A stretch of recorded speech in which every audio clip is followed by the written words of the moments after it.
முருகருக்கு மாலை அணிந்து விரதம் இருப்பவர்கள் செய்யக்கூடாத செயல்கள் என்ன தெரியுமா? முருகனுக்கு மாலை அணிந்தவர்கள் யாரிடமும் கோபம் கொள்ளக்கூடாது. கெட்ட வார்த்தைகளை, கடும் சொற்களை பேசக்கூடாது. அடுத்தவர்களுக்கு தீங்கு விளைவிக்கும் எந்த செயலையும் செய்யக்கூடாது. காலில் செருப்பு அணியக்கூடாது. பாய், தலையணை போன்றவை பயன்படுத்தக்கூடாது. மது, புகை போன்ற தீய பழக்கங்கள் கூடாது. தாம்பத்திய சிந்தனை அறவே கூடாது. சதா சர்வ காலமும் முருகப்பெருமான் சிந்தனையிலேயே இருக்க வேண்டும். முடித்திருந்தம், முகச்சவரம் செய்து கொள்ளக்கூடாது.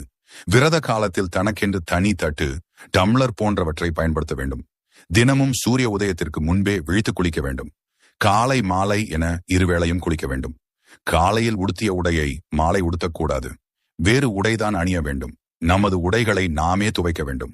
விரதம் இருப்பவர்கள் விரத காலத்தில் ஆண்கள் அனைவரையும் முருகப்பெருமானாகவே பாவிக்க வேண்டும். பெண்கள் அனைவரையும் முருகப்பெருமானின் தாயாரான பார்வதி தேவியாக பாவிக்க வேண்டும். மாலை கழட்டும் போது எங்கு மாலை அணிந்தீர்களோ அங்கே வந்து மலை போட்டு விட்டவர்களின் கையால் தான் கழட்ட வேண்டும். உதாரணமாக, நீங்கள் மாலை அணிந்து பழனி அல்லது திருச்செந்தூர் முருகன் கோவிலுக்கு சென்று சுவாமி தரிசனம் செய்த பின்னர் வீட்டிற்கு வந்து பூஜை செய்து எங்கு மாலை அணிந்தீர்களோ அங்குதான் மாலையை கழட்ட வேண்டும். இது மாதிரி இன்னும் நிறைய வீடியோஸ் பார்க்க எங்கள் முருகன் யுகம் சேனலை சப்ஸ்கிரைப் அண்ட் லைக் செய்து கொள்ளுங்கள்.